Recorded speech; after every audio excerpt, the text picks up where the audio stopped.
Qu'est-ce que le pacte Nouveau Départ qui concerne les victimes de violences conjugales ?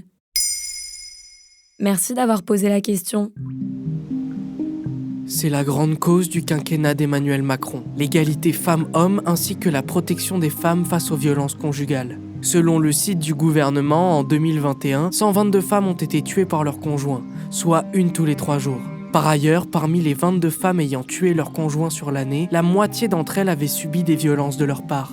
La ministre chargée de l'égalité femmes-hommes Isabelle Rome a annoncé le 3 mars 2023 la mise en place du dispositif Pacte Nouveau Départ dans certaines localités avant son élargissement sur tout le territoire d'ici à 2025. C'est quoi le pacte Nouveau Départ ? Le 1er mars 2023, le journal officiel annonce l'application d'une nouvelle loi différente de ce qu'annonce le gouvernement et créant une aide financière universelle d'urgence pour les victimes de violences conjugales. Au micro de France Info, Isabelle Rome détaille les grandes mesures de son pacte.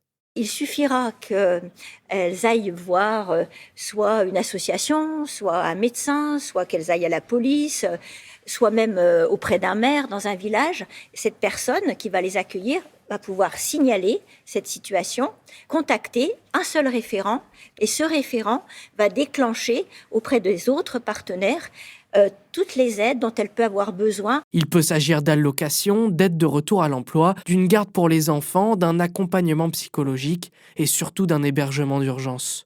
Quelles sont les conditions pour bénéficier du pacte ? D'abord, les violences doivent toujours être commises par le ou l'ex-conjoint ou partenaire lié à un PACS, ce qui réduit considérablement le champ des possibles. En effet, selon l'INSEE, seuls 7% des couples français sont pacsés en 2018. Ensuite, la victime doit présenter l'un de ces 3 documents, une ordonnance de protection délivrée par la juge des affaires familiales, un dépôt de plainte ou un signalement auprès du procureur de la République. À la différence de la plainte, il s'agit d'un signalement d'un tiers qui peut être fait par un voisin, par la famille, qui décrit la situation subie par la victime. Le pacte Nouveau Départ sera-t-il réellement efficace pour lutter contre les violences conjugales ?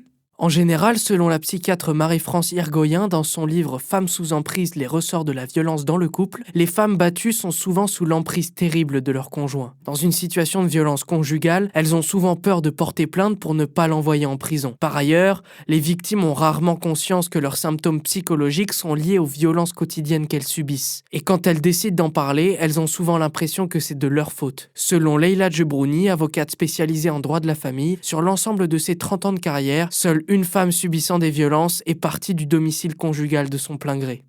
Voilà ce qu'est le pacte Nouveau Départ qui concerne les victimes de violences conjugales. Maintenant, vous savez, un épisode écrit et réalisé par Samuel Lambroso. Ce podcast est disponible sur toutes les plateformes audio. Et si cet épisode vous a plu, n'hésitez pas à laisser des commentaires ou des étoiles sur vos applis de podcast préférés.